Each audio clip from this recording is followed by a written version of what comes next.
O Espírito do Senhor Deus me ungiu. Uma vez que o reino místico foi tocado, vivemos em um mundo onde acontecem coisas que nunca acontecem no reino humano. Foi assim nesse reino que Jesus estava vivendo no momento da transfiguração e foi através de sua unidade consciente com o Pai que ele foi capaz de mostrar Moisés e Elias aos discípulos, provando assim para eles que esses profetas nunca haviam morrido. No reino místico não há passado, presente ou futuro.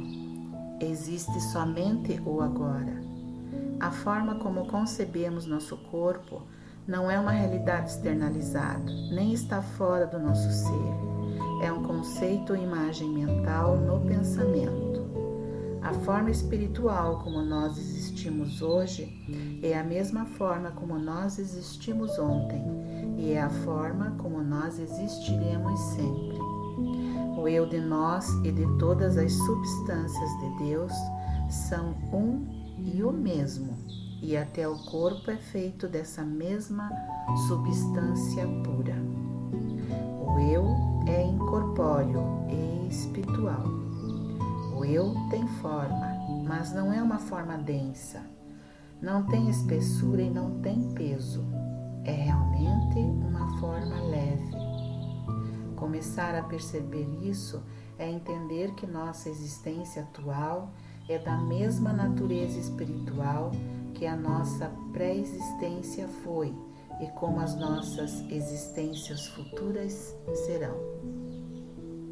Ao desenvolvermos-nos espiritualmente, não estamos mais conscientes da nossa forma física como éramos antes. Em vez de perceber a aparência física de uma pessoa que encontramos, rapidamente olhamos nos olhos dela, porque por trás deles está o eu. Até agora, nós aprendemos que uma pessoa nunca pode ser encontrada em qualquer parte de seu corpo, em seus pés, pernas, torso ou mesmo em seu cérebro. É no encontro dos olhos que nós encontramos a pessoa.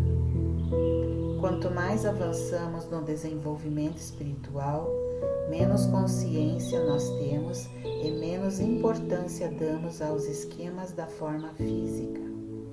Começamos a perceber outras formas de beleza, inteligência, até amor e vida brilhando nos olhos de uma pessoa ou em torno de seus lábios.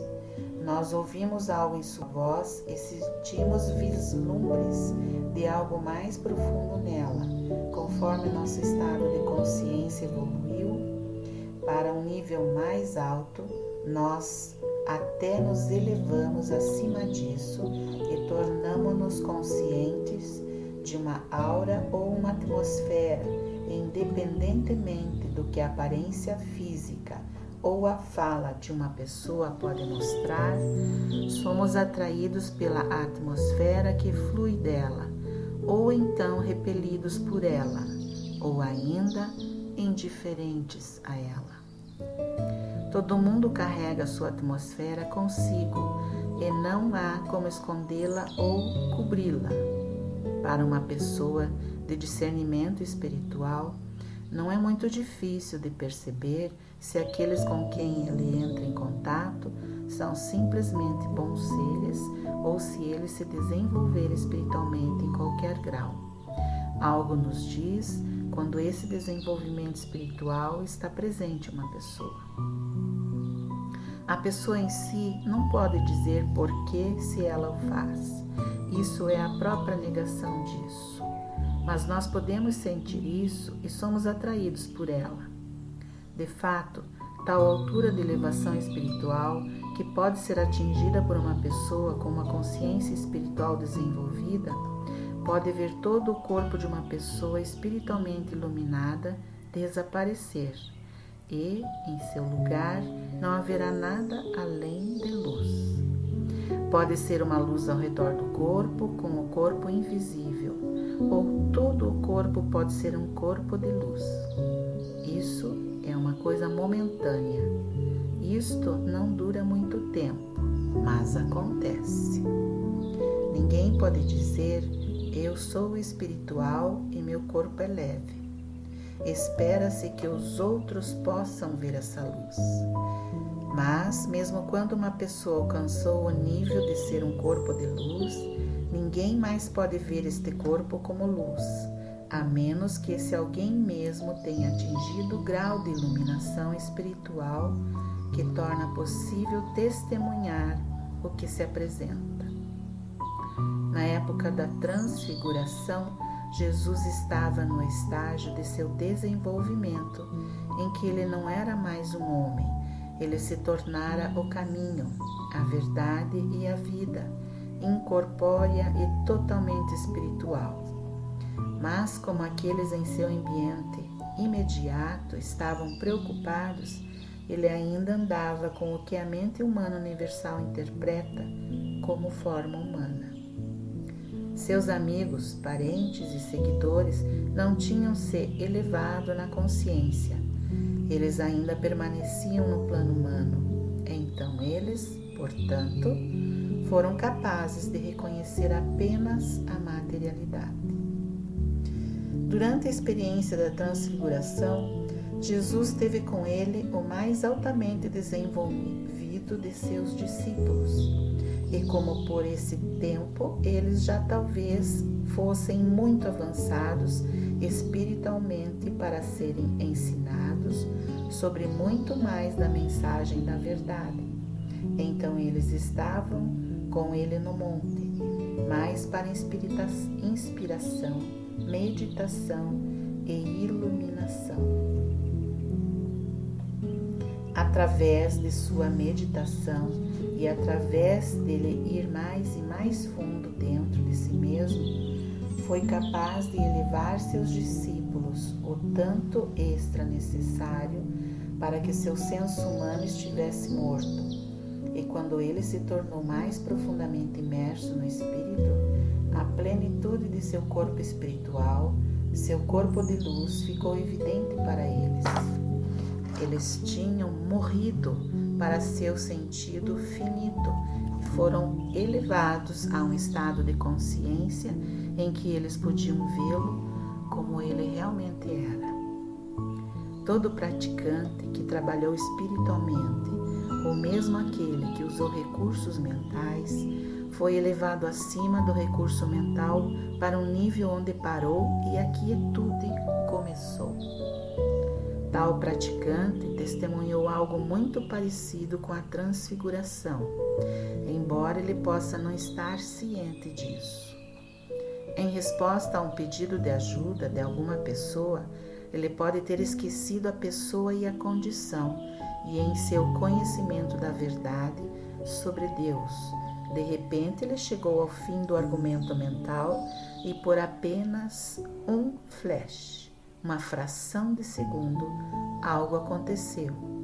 Era como se ele tivesse visto o homem espiritual, então ele sabia que tudo estava bem. Ele pode não ter percebido o que aconteceu, mas, ofuscado pelo flash, ele perdeu todo o senso de corporeidade e viu o homem como ele é. Ele não o viu com os olhos, ele o percebeu com sua visão interior. Ele viu com discernimento espiritual interior e com esse discernimento espiritual interior houve um instante de vislumbre do homem real. Então continuamos com nosso desenvolvimento e desdobramento espiritual.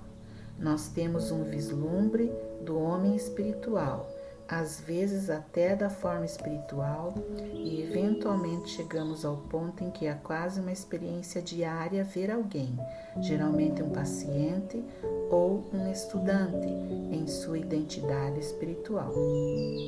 A transfiguração não é uma experiência de 2000 anos atrás, é uma experiência contínua que sempre foi e sempre será.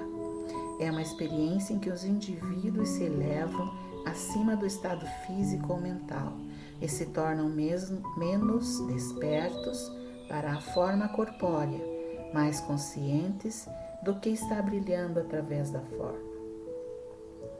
Assim nós temos a transfiguração, e nós a temos aqui e agora, disponível a todos os que têm olhos para ver. O Espírito do Senhor está sobre mim, pois que me ungiu para evangelizar os pobres. Enviou-me a curar os quebrantados de coração, a pregar liberdade aos cativos e restaurar a vista aos cegos, a pôr em liberdade os oprimidos. Lucas capítulo 4, versículos 18 e 19. Essa é uma experiência mística, mas antes que isso aconteça, somos seres humanos separados e à parte de Deus, mortais que não têm contato com Deus, que não são abençoados ou alcançados por Deus, e nem mesmo conhecidos por Deus. Quando primeiro sentimos essa presença divina, no entanto, nós somos ordenados. Nós não somos mais seres humanos, não mais seres mortais. Somos agora filhos de Deus. Nós ainda somos o Filho do Homem na medida em que aqueles que veem nosso corpo estão ainda envolvidos com isso. Nós comemos e bebemos, usamos transporte e continuamos nossas atividades diárias normais. Só que nós somos os filhos de Deus, para quem essas coisas são a menor parte da nossa vida. Agora, a maior parte da nossa vida é a presença e o poder de Deus, a mesma presença e poder que disse a Jesus ter sido ungido e ordenado para curar os doentes. Quando uma pessoa chega a um nível no qual uma transição tomou lugar em sua consciência, ele não olha mais para esta vida e vê homens e mulheres, bons e maus, doentes e sãos, mas é capaz de ver a realidade espiritual através da imagem humana, essa que foi ordenada espiritualmente. Não há necessidade de dizer isso a ninguém, denunciar ou se expressar, porque quando o Espírito do Senhor Deus está sobre uma pessoa e ela recebeu a luz, há algo dentro de sua consciência que comunica-se silenciosamente aos outros. Eles se sentem confortáveis em sua presença e eles pedem a Ele para orar por eles. Não faz diferença onde ele mora, seja em uma pequena aldeia ou uma cidade grande. Como a palavra se espalha, ele será chamado para o conforto, cura e, eventualmente, para o ensino. Seu trabalho vai crescer, porque no momento em que alguém tem uma cura, ele é rápido em dizer a seus amigos e parentes e escrever para aqueles em outras cidades e estados. O professor pode nunca receber honra em sua própria cidade. Ele pode permanecer escondido em sua casa, e nem mesmo seu vizinho da porta ao lado percebe o trabalho que está realizando, mas ele será conhecido em toda parte. Nada espalha tão rapidamente quanto as notícias sobre um curador que pode curar. O mestre foi sábio quando disse: vá e não diga a ninguém. Nenhuma pessoa deveria anunciar, de alguma forma, a luz espiritual que veio a ela, ou dar testemunho sobre isso, mas deveria dar um banho de água fria neste nome espiritual, sempre que a oportunidade se apresentar. Uma indicação do grau de luz espiritual que veio para qualquer um é a sua vontade de ser anônimo, de ficar longe das atividades do mundo e para ser atraído apenas onde lhe pode servir. Se amamos sinceramente a verdade, nos entregaremos incansavelmente à sua busca.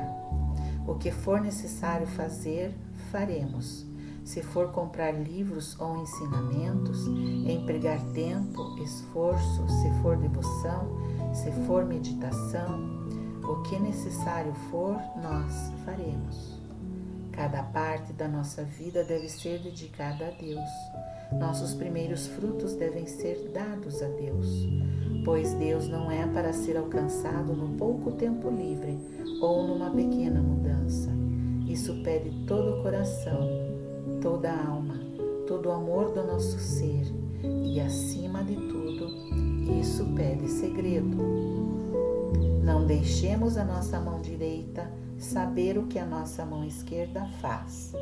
O que fazemos, não diga aos nossos vizinhos ou aos nossos amigos e parentes que estamos buscando Deus, porque quando o encontrarmos, eles saberão sem que digamos a eles.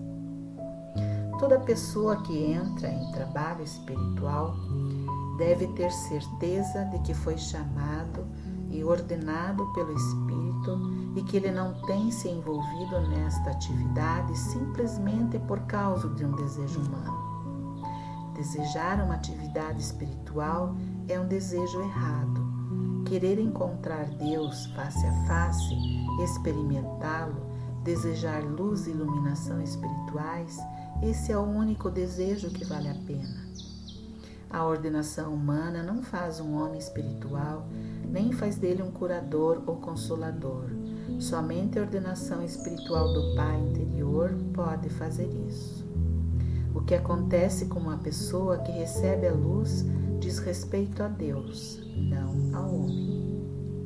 O professor espiritual deve esperar até que ele saiba dentro de si que o Espírito do Senhor Deus está sobre ele e que ele tem sido ordenado para curar os enfermos, para elevar, para redimir, para perdoar. E ele também deve ter certeza de que ele está pronto para pagar o preço. Poucas pessoas percebem o preço que deve ser pago por se envolverem no trabalho espiritual. Muitos ainda têm a ideia de que é um trabalho de tempo parcial ou que uma pessoa neste ministério trabalha por 1 ou 2 horas por semana, dando palestras e aulas, e depois contrata uma grande firma de especialistas em imposto de renda para fazer o seu imposto. Isso é um absurdo. Trabalho espiritual exige uma semana de 7 dias e geralmente de 12 a 18 horas por dia. Em regra, significa a perda da família e sempre significa a perda de amigos, porque no trabalho espiritual ninguém tem o lazer necessário para desfrutar de amizades ou para as demoradas horas sociais. Se uma pessoa não está preparada para deixar este mundo e todos os seus amigos, até mesmo sua família, se necessário, ele obviamente não foi ordenado e não tem o direito de embarcar nesta atividade, porque no trabalho espiritual a vida de alguém não é mais sua. O professor verdadeiramente espiritual pertence a seus alunos e pacientes. Se ele não está disposto a ter um telefone à sua cabeceira e ser acordado a qualquer hora da noite, ele não percebe ou então não pertence a esse trabalho, porque ele deve dar retorno a chamadas de telefones, correio e telegramas 7 dias por semana. Não há tempo para fins de semana ou férias, e é extremamente raro até mesmo um feriado para a pessoa neste trabalho. Às vezes o preço é pago na moeda da solidão. Não importa quantos alunos o professor de sabedoria espiritual possa ter ou quantos amigos em sua vida espiritual, ele terá que se contentar em viver sozinho no centro do seu ser. Ele pode estar fisicamente presente com muitas pessoas, mas de outra maneira ele não estará presente. O preço é alto.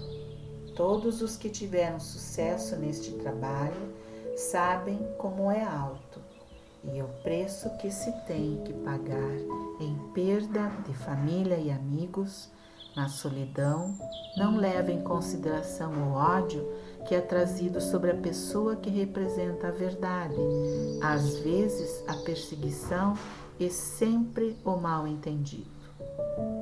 Ninguém consegue ver o motivo do outro porque ele não está vendo o mesmo estado de iluminação e o que outra pessoa está pensando e fazendo muitas vezes parece errado para uma pessoa que está em um nível diferente de consciência. Então, as perguntas que devem ser respondidas por nós no fundo de nossa consciência são: nós amamos o Senhor Deus com todo o nosso coração e com toda a nossa alma e por nenhuma outra razão do querer conhecer Deus? Queremos fazer da nossa vida essa dedicação e devoção a Deus e deixar a cura e ensino para o Cristo dentro de nós? É isto que nós devemos responder em nossos corações. Apenas um amor a Deus, um amor por estar em companhia de Deus, longe das pessoas e não com as pessoas, deve permanecer. Acima de tudo, se tivermos algum desejo pela vida espiritual, devemos perceber que não podemos ter ao mesmo tempo um desejo para alguma atividade externa. Nosso único desejo deve ser para o próprio Deus, amá-lo, conhecê-lo, comungar com Ele, e não por qualquer outra razão. Se tivermos uma razão, vamos erguer uma barreira. Nunca se deve ir a Deus por nenhuma razão. Ir a Deus para comungar com Ele, isto é suficiente. Então, se nos for confiado um trabalho espiritual, isso é apenas uma das coisas acrescentadas.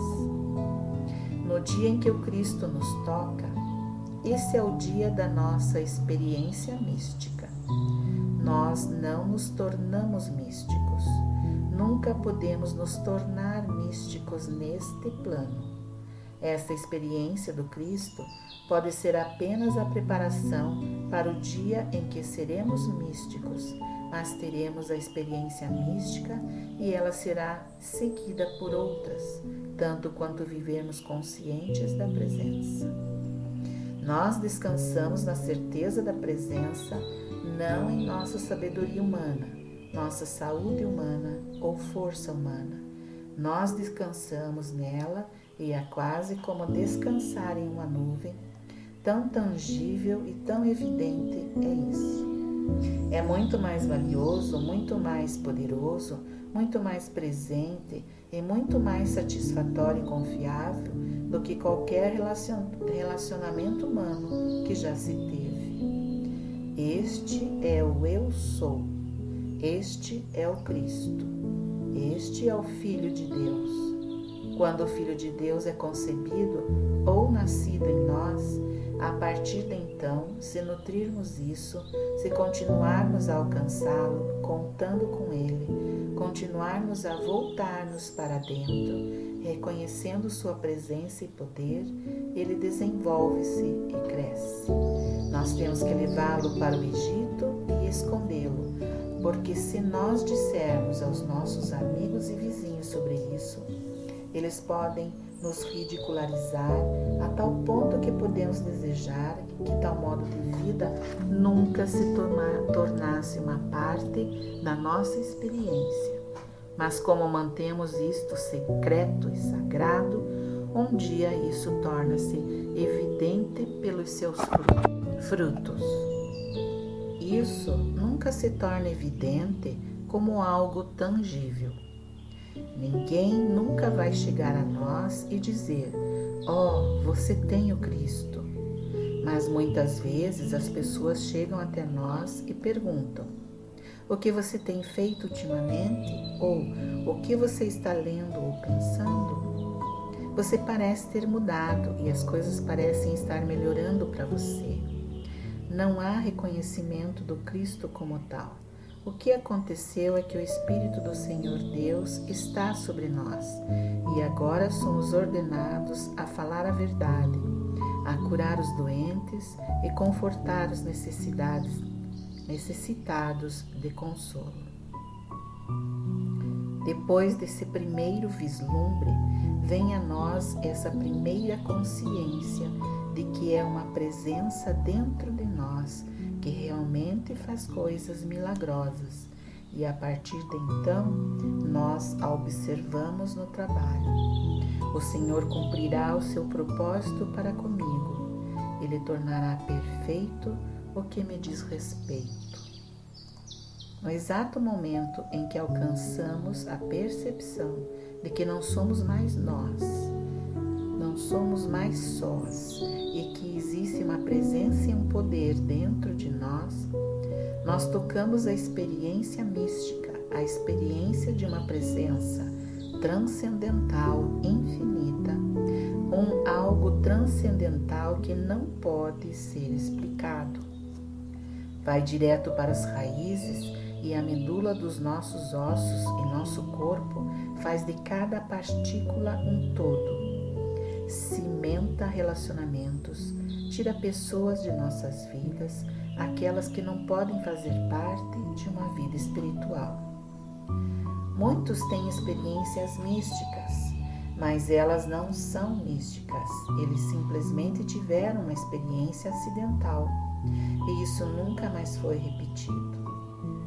Místicos são aqueles indivíduos que alcançaram união consciente com Deus e podem alcançar essa união quase à vontade, embora não completamente, porque não é uma questão de força de vontade humana. Aqueles que realmente alcançam a consciência mística reconhecem-na pelo que ela é e depois disso vivem nessa consciência, pelo menos até certo ponto, a maior parte do tempo e na plenitude da mesma, em períodos frequentes. Muitas vezes, alguns alunos sentiram que tiveram uma experiência espiritual, mas descobriram mais tarde que era uma experiência emocional ou oculta, decorrente do reino mental e não do espiritual. Mas quando temos uma experiência espiritual genuína, a presença torna-se muito real para nós e, além de um despertar interior, sempre há sinais se seguindo para que não possamos confundir o caminho. Se alguma questão permanece em nossa mente quanto à validade da experiência, obviamente nós não tivemos a experiência, pois quando ocorre não há dúvida. Deus é positivo. Deus nunca nos deixa em dúvida. Ele pode nos fazer esperar. De fato, na vida espiritual, muitas vezes há longos períodos de espera, esperando entre um passo e o próximo, entre um desenvolvimento e o próximo, ou entre uma experiência e a seguinte. As experiências espirituais não vêm todos os dias da semana, apenas por ligar e desligar algo, ou fechando os olhos para a meditação. Cada experiência espiritual é como uma plataforma em nosso progresso pelo caminho, como uma série de plataformas. Nós alcançamos uma plataforma em particular e então ficamos parados, aparentemente sem progresso. E tudo o que podemos fazer é esperar. Não há nada a fazer senão esperar. Assim como um botão de rosa não pode ser apressado para ser uma rosa, mas deve ter seu tempo normal, natural, para desdobrar-se, então assim deve ser também uma experiência espiritual. Portanto, temos uma experiência que é profunda e rica, é brilhante. Isso é luz e nos dá uma visão além de qualquer coisa que já conhecemos antes. Nós vivemos com isso e trabalhamos e sonhamos com isso, e o tempo todo o trabalho que nos é dado é realizado. Então parece que tudo nos é tirado, e aí vem um vazio, um vácuo, um sentimento de ausência de Deus, um sentimento de separação, mas isso é apenas para nos preparar para o próximo passo ou patamar, para uma experiência ainda maior de desenvolvimento. Essas experiências não nos são dadas com facilidade, nem as ganhamos facilmente, nem podemos jamais merecê-las. Eles vêm da graça e cada uma coloca uma demanda em nós que cumprimos na vida ao nível dessa realização, até que, pela graça, o próximo passo nos seja dado. Nós não podemos duvidar dessas experiências, nem podemos jamais falar delas. Isso pode ser surpreendente, porque muitos livros foram escritos sobre iniciação e vida dos grandes mestres. Mas você acredita que qualquer um desses relatos é autêntico? Você acredita que algum mestre revelou os segredos da sua vida espiritual? Em toda a história do mundo, poderia haver um manuscrito ou um livro revelando totalmente a vida interior de um místico? Essa experiência pode ser expressa em palavras? Mesmo que a experiência mística não venha até você em sua plenitude, não é provável que você esteja nesse caminho sem a possibilidade de ter alguma medida de experiência espiritual. O próprio fato de você ter sido levado a um caminho espiritual indica que há algo guardado para você dessa natureza. Quando isso acontece, independentemente de quão pequena a experiência pode ser ou quão grande, não a compartilhe com qualquer pessoa, porque fazê-lo é praticamente garantir que ela não vai acontecer de novo e não dará frutos. Se você tem um professor espiritual que tenha desempenhado um papel em trazer você para a luz, você pode compartilhar sua experiência com seu professor e assim ser levado a uma maior expansão da consciência, porque seu professor sabe como manter sua experiência secreta e sagrada e aprofundar e enriquecer. Mas com ninguém mais, nenhum dos pais, nem mulher, nem marido, nem um filho, nem um amigo, você poderia compartilhar a profundidade de uma experiência espiritual. Ninguém além de seu professor, se é que você tem um. Aqueles que nunca tiveram uma experiência espiritual não falam esta linguagem e eles, portanto, não têm como entender o que nós estamos falando sobre. Amigos e parentes acham que nos desequilibramos e eles começam a duvidar de nossa sanidade. Então é parte da sabedoria lembrar que as experiências espirituais não são um assunto a ser sustentado diante do mundo para reforçar o ego ou para fazer-se grande aos olhos dos outros. Muitas pessoas acreditam que a experiência espiritual aumentará sua saúde, riqueza ou seus poderes, colocando-se em evidência de alguma forma humana. Mas o Mestre não acumulou riqueza e em seus próprios dias na Terra, ele nunca foi aceito como um salvador. Ele era uma pessoa muito incompreendida e muito perseguida. Ele nunca alcançou nome ou fama na Terra, nem por muitos anos depois. Um místico nunca é conhecido como um místico para ninguém, exceto aos poucos que têm a capacidade de discernir o espiritualmente real por trás da aparência. Um verdadeiro místico nunca se estabelecerá como um grande professor ou como a cabeça de qualquer coisa, porque essa não é a natureza do místico. Deixado a si mesmo, um místico preferiria viver separado e além do mundo e continuar seu trabalho em segredo. O místico não usa túnica. O místico não ostenta um halo. O místico é uma pessoa simples, com uma luz interior e com sabedoria suficiente para manter essa luz escondida do mundo exterior, não procurar lugar ou posição por meio dela, mas sempre disposto a compartilhá-la com aqueles que a reconheçam e a desejem. Se tivermos uma experiência espiritual ou tivermos recebido uma mensagem espiritual, o mundo vai bater na nossa porta. Se tivermos a luz, se somos a luz, nunca precisaremos anunciá-la e o mundo nos procurará. É muito melhor esperar até sermos ordenados pelo Espírito. E então aqueles que viram o Filho de Deus ressuscitar em nós virão até nós e poderemos compartilhar com eles qualquer medida de luz que tivermos. Gratidão.